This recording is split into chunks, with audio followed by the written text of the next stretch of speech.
नमस्कार, मैं रिया और आप देख रहे हैं डॉक्टर साहिब। आज हम बात करने वाले हैं झाइयों के बारे में। झाइयाँ होना कई कारणों से हो जाता है, लेकिन इस विषय में हम पूरी जानकारी लेने वाले हैं और इस विषय में जानकारी साझा करने के लिए हमारे साथ मौजूद हैं बिहार के जाने माने स्किन स्पेशलिस्ट डॉक्टर अर्चना लोखंडे। तो डॉक्टर साहब बहुत बहुत स्वागत है। थैंक यू रिया जी।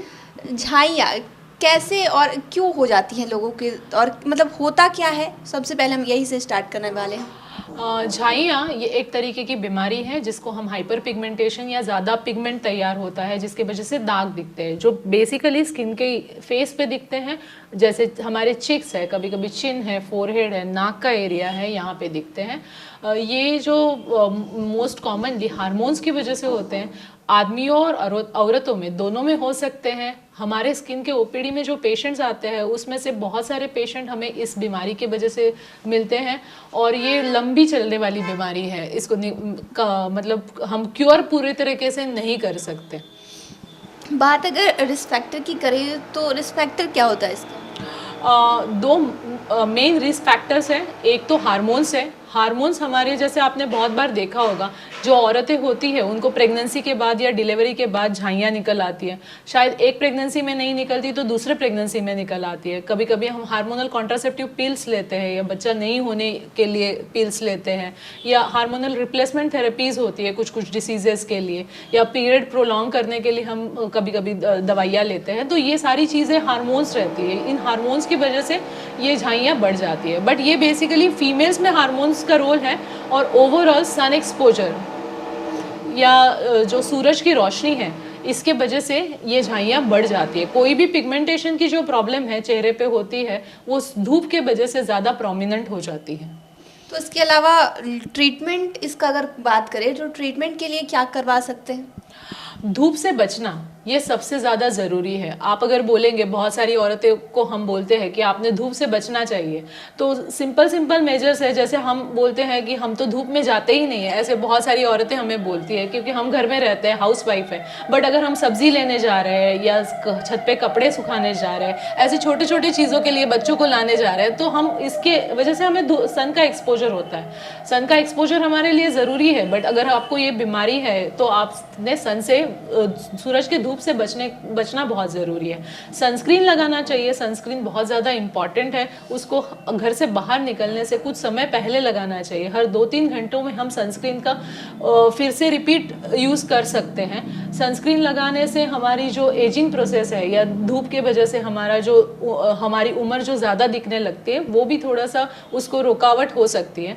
दूसरा है कि चेहरा कवर करके जाना चाहिए। आप अगर मास्क पहनते हैं या स्टोल का यूज़ कर सकते हैं। सबसे ज़्यादा बढ़िया सन प्रोटेक्शन अगर हमें किसी चीज़ से मिलता है तो वो है अम्ब्रेला।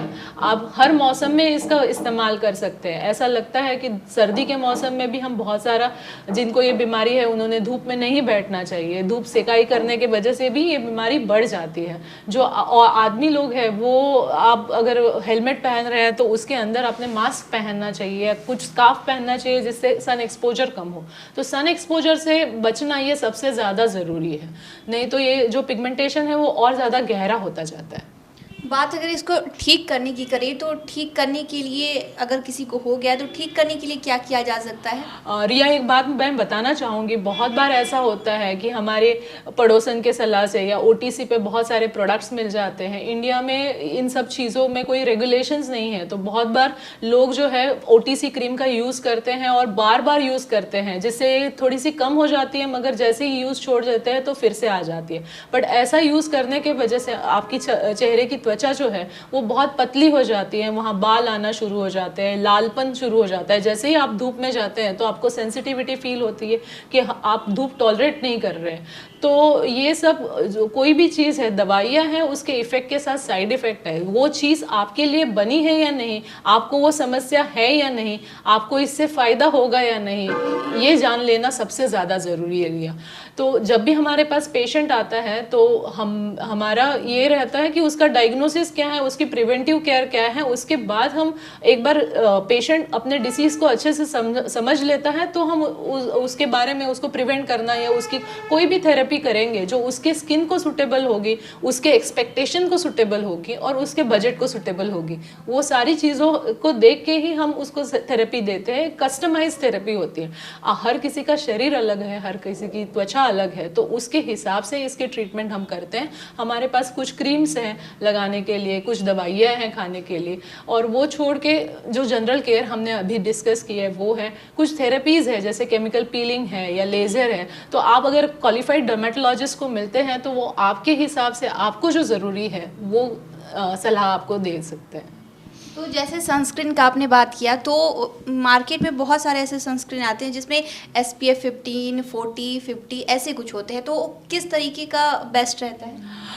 कम से कम 15 से 30 SPF हो वैसा सनस्क्रीन आपने यूज़ करना चाहिए। मेडिकेटेड सनस्क्रीन मैं हमेशा बोलूँगी, सनस्क्रीन एक तरीके की इन्वेस्टमेंट है स्किन केयर के लिए, जो 500 से लेके 1000 तक बहुत सारे रेंज में आती है। तो आपके स्किन को सूटेबल कौन सा है, सीजन के हिसाब से आपने कैसे सनस्क्रीन यूज़ करना है वो देखना बहुत ज़रूरी है। किसी किसी की स्किन बहुत ऑयली होती है, बहुत बार पेशेंट्स का बोलना होता है अगर आपका स्किन सनस्क्रीन लगाने से मुझे बहुत चिपचिपापन महसूस होता है, तो हर सनस्क्रीन हर किसी को सूट नहीं करता। जैसे आपकी स्किन ऑयली है मगर हर मौसम में वो ऑयली नहीं रहती, अभी ठंड पड़ी हुई है तो ठंड के मौसम में स्किन ड्राई हो जाती है, आप कोई मेडिसिन ले रहे हैं, कोई ट्रीटमेंट्स ले रहे हैं स्किन की, तो उसकी वजह से भी स्किन ड्राई हो जाती है। तो उसके हिसाब से जो स्किन केयर रूटीन के हिसाब से आपको सनस्क्रीन प्रिस्क्राइब किया जाता है। तो आप अगर इन्वेस्ट कर रहे हैं सनस्क्रीन में तो ऑब्वियसली आपने एक बार तो डॉक्टर की सलाह लेंगे तो आप ज़्यादा बेहतर रिजल्ट पा पाएंगे। इसके अलावा अगर ट्रीटमेंट झाइयों का हो रहा है तो फिर से ऐसा ना हो, उसके लिए क्या कर सकते हैं? धूप से बचना, धूप से बचना और धूप से बचना, ये सबसे ज़्यादा ज़रूरी है, क्योंकि हार्मोन्स जो हैं वो फीमेल्स में हार्मोन्स का रोल है, मेल्स में बहुत बार क्या होता है जब लोग ट्रीटमेंट लेते हैं तो बहुत रिलीजियसली सारे रूटीन्स फॉलो करते हैं, सनस्क्रीन लगाते हैं, बट जैसे ही ट्रीटमेंट बंद हो जाती है वो ये सारा करना भूल जाते हैं। तो भले आप ट्रीटमेंट लीजिए या नहीं लीजिए, सन केयर के धूप से बचने के जो रूल्स हैं वो आपको फॉलो करने ही पड़ेंगे, वही आपको ज़्यादा बेटर रिजल्ट दे पाएंगे।